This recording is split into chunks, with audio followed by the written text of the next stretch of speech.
कभी सोचा है कि हम इंसानों का इस धरती से आखिर रिश्ता क्या है? आज हम मानव भूगोल की दुनिया में उतरने वाले हैं। और हाँ, ये सिर्फ नक्शों और जगहों की कहानी नहीं है। ये तो हमारे और हमारे इस ग्रह के बीच जो एक लगातार बदलता हुआ रिश्ता है, उसकी कहानी है। तो चलिए सीधे एक बड़े सवाल से शुरू करते हैं। असली बॉस कौन है? क्या ये प्रकृति है जो हमारी हर चाल को कंट्रोल करती है? या फिर हम इंसान हैं जो अब इतने ताकतवर हो गए हैं कि प्रकृति को अपने हिसाब से चलाते हैं? ये एक ऐसा सवाल है जो हमारे होने के वजूद से जुड़ा है। कभी ध्यान दिया है कि हम प्रकृति के बारे में बात कैसे करते हैं? हम कहते हैं धरती का चेहरा, तूफान की आंख, नदी का मुंह। मतलब हमारी भाषा ही ये बताती है कि हम अनजाने में भी प्रकृति को खुद से जोड़कर ही देखते हैं। ये हमारे और प्रकृति के बीच के गहरे रिश्ते का ही तो सबूत है। तो फिर ये मानव भूगोल आखिर है क्या? देखिए, ये मानव समाज और धरती के बीच के रिश्तों का एक संश्लेषित अध्ययन है। अब ये संश्लेषित शब्द यहाँ बहुत जरूरी है। इसका मतलब है कि ये कोई एक तरफा रिश्ता नहीं है। ये एक टू वे स्ट्रीट है, जहाँ हम प्रकृति को बदल रहे हैं और प्रकृति हमें लगातार एक नया आकार दे रही है। चलिए अब जरा समय में पीछे चलते हैं, उस दौर में जब असली शासक प्रकृति हुआ करती थी। इस आइडिया को कहते हैं मानव का प्रकृतिकरण। मतलब एक ऐसा वक्त जब इंसान पूरी तरह से प्रकृति की धुन पर नाचता था। सोच कर देखिए, एक ऐसी दुनिया जहां कोई मॉडर्न टेक्नोलॉजी नहीं है। जीने के लिए सब कुछ प्रकृति से ही लेना पड़ता है। जाहिर है, उसकी ताकत से डर भी लगता है और उसके दिए तोहफों के लिए उसकी पूजा भी की जाती है। हर दिन सूरज के उगने, डूबने, बारिश और सूखे से तय होता था और किसी चीज से नहीं। इस बात को समझने के लिए आइए मिलते हैं बेंदा से, जो मध्य भारत के जंगलों में रहता है। उसकी पूरी की पूरी जिंदगी जंगल पर ही टिकी है। उसका खाना, उसका घर, यहाँ तक कि उसके भगवान भी। वो जंगल की आत्मा लोई लुगी की पूजा करता है ताकि वो खुश रहे। बेंदा की जिंदगी पर्यावरणीय निश्चयवाद का एकदम सटीक उदाहरण है। मतलब ये सोच कि हमारा माहौल ही हमारी जिंदगी को पूरी तरह से तय करता है।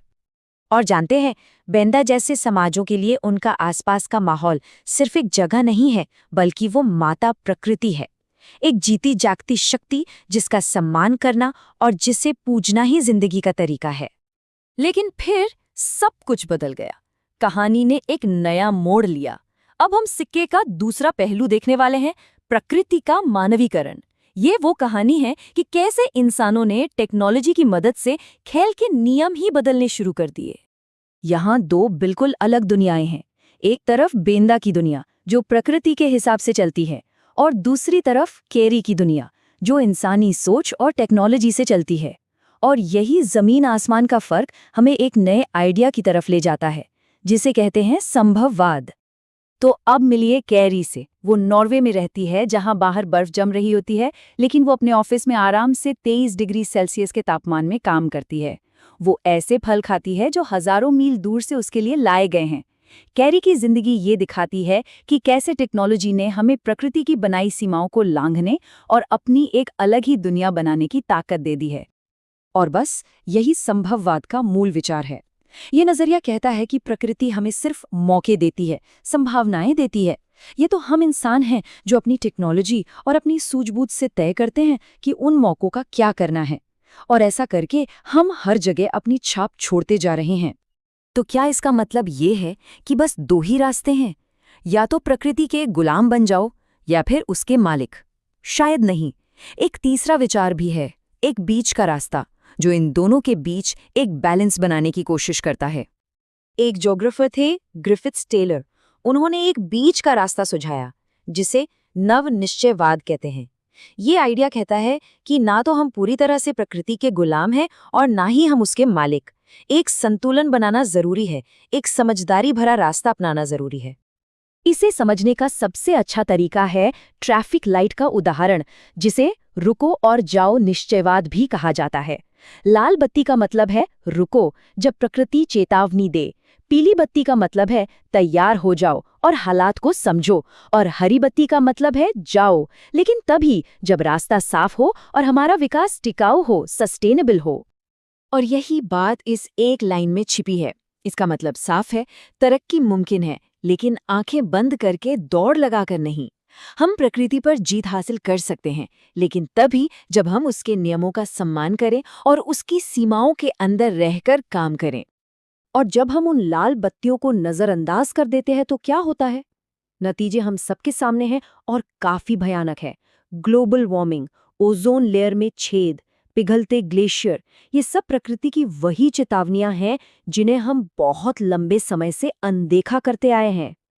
और इसी संतुलन को समझने की कोशिश हमें मानव भूगोल के बहुत बड़े दायरे में ले जाती है। देखिए, ये सिर्फ इन 3 बड़े आइडियाज तक ही सीमित नहीं है। ये एक बहुत बड़ा फील्ड है जो न जाने कितने ही दूसरे विषयों से जुड़ता है। मानव भूगोल असल में कई विषयों का संगम है। सोशल ज्योग्राफी सोशियोलॉजी से हाथ मिलाती है, तो पॉलिटिकल ज्योग्राफी पॉलिटिकल साइंस से जुड़ती है। ये हमें याद दिलाता है कि इंसान और पर्यावरण के इस उलझे हुए रिश्ते को समझने के लिए हमें कई अलग-अलग नजरियों से देखना होगा। तो इस पूरी पड़ताल का सार क्या निकला? बस यही कि प्रकृति के साथ हमारा रिश्ता कोई पत्थर की लकीर नहीं है। ये हमारी टेक्नोलॉजी और हमारी समझ के साथ लगातार बदला है। पहले हम प्रकृति के हुक्म मानते थे, फिर हमने उस पर अपनी मर्जी थोपी, और अब उम्मीद है कि हम एक ज्यादा संतुलित रास्ते की तरफ बढ़ रहे हैं। तो आखिर में एक सवाल, हम सब आज एक ऐसे मोड़ पर खड़े हैं जहां हमें प्रकृति के साथ अपने रिश्ते को फिर से सोचना होगा। क्या तरक्की की चाहत और इस ग्रह की सेहत के बीच सही संतुलन खोजना हमारी पीढ़ी की सबसे बड़ी चुनौती नहीं है? सोचने वाली बात है, क्योंकि हमारा आने वाला कल शायद इसी एक सवाल के जवाब पर टिका है।